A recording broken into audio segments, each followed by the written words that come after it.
कि सामाजिक न्याय समिति की रिपोर्ट उन्होंने कही थी कि अगर ये जारी कर दी जाती है तो फिर भी मैं सोचूंगा उत्तर प्रदेश में गठबंधन को लेकर। लेकिन ये अचानक से इस तरह की बयानबाजी की डूबती नैया है, बीजेपी अब शामिल नहीं होगा।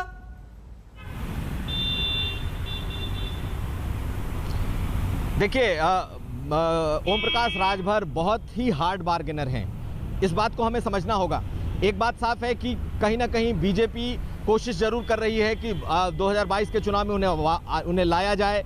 कुछ मैसेज भिजवाए भी गए हैं और जिस तरीके से पूर्वांचल में AK शर्मा सक्रिय हैं, ऐसा कहा जा रहा है कि उनके थ्रू ये चैनल ऑपरेट हो रहा है। लेकिन जैसे ही ये खबर आई है कि ओम प्रकाश राजभर बीजेपी के साथ जुड़ सकते हैं, और मेरी खुद बात उनके करीबी लोगों से हुई है, उनके बेहद ही करीबी सूत्रों से हुई है, और उन्होंने ये कहा है कि जैसे ही समिति की रिपोर्ट, जो कि सामाजिक न्याय समिति की रिपोर्ट अगर केंद्र सरकार मान लेती है तो अगले क्षण, अगले दिन वो बीजेपी के साथ खड़े होंगे। लेकिन एक पब्लिक पोस्चरिंग होती है, और उन्होंने अपने ट्वीट करके ये कहा है कि बीजेपी एक डूबती हुई नाव है और उसमें जो भी सवार होगा वो डूबेगा, वो बीजेपी नहीं जाएंगे। आप एक बात मान लीजिए कि अगर किसी भी तरह का कोई भी हलचल इस मामले में हो रहा है तो बगैर आग के ये धुआं नहीं है।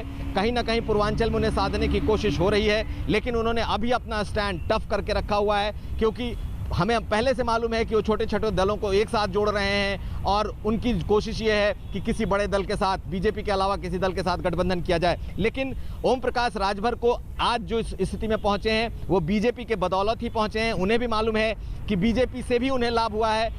इसके पहले भी वो समाजवादी पार्टी के साथ जा चुके हैं, बसपा के साथ रह चुके हैं, उनका फायदा बीजेपी में ही रहा है। ऐसी स्थिति में उनके घर में, उनके लोगों में, उनके परिवार में बीजेपी को लेकर एक सॉफ्ट कॉर्नर है, और कहीं ना कहीं वो बात शुरू हो चुकी है। लेकिन टफ स्टैंड इस वक्त वो जरूर ले रहे हैं, वो हार्ड बार्गेनिंग करते हैं, और इसीलिए उन्होंने ट्वीट कर दिया है। लेकिन पर्दे के बाहर की बात और पर्दे के पीछे की बात दोनों अलग होती है, इसलिए अभी इस पर यह कह देना कि वो बिल्कुल नहीं शामिल होंगे, ये उनका स्टैंड हो सकता है, लेकिन सियासत का स्टैंड ये नहीं है। बिल्कुल हार्ड लाइनर रहे हैं राजभर, और यही उनके ट्वीट से भी साफ हो रहा है। मेरे सहयोगी हिमांशु इस वक्त तमाम जानकारी के साथ नड्डा के घर के बाहर खड़े। देखिए हिमांशु, एक तरीके से सब कुछ तय अमित शाह की मीटिंग में ही हो चुका होगा, लेकिन क्या ये महज औपचारिकता भर है कि नड्डा के साथ मुलाकात योगी कर रहे हैं, या फिर यहाँ पर भी कुछ तय होना है, यहाँ पर भी कोई रणनीति है, यहाँ पर भी कोई ऐसी बात है जो पहले जब आप प्रधानमंत्री से मिल चुके हैं, खुद आप गृह मंत्री से मिल चुके हैं, उसके बाद भी तय होनी बाकी है?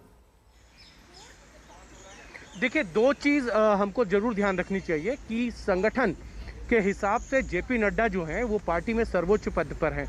प्रधानमंत्री भी अगर देखा जाए तो संगठन में जेपी नड्डा के बाद हैं, और गृह मंत्री भी। और इसीलिए देखिए कि गृह मंत्री से उन्होंने मुलाकात की, उसके बाद प्रधानमंत्री से मुलाकात करने के बाद वो राष्ट्रीय अध्यक्ष के पास आएंगे।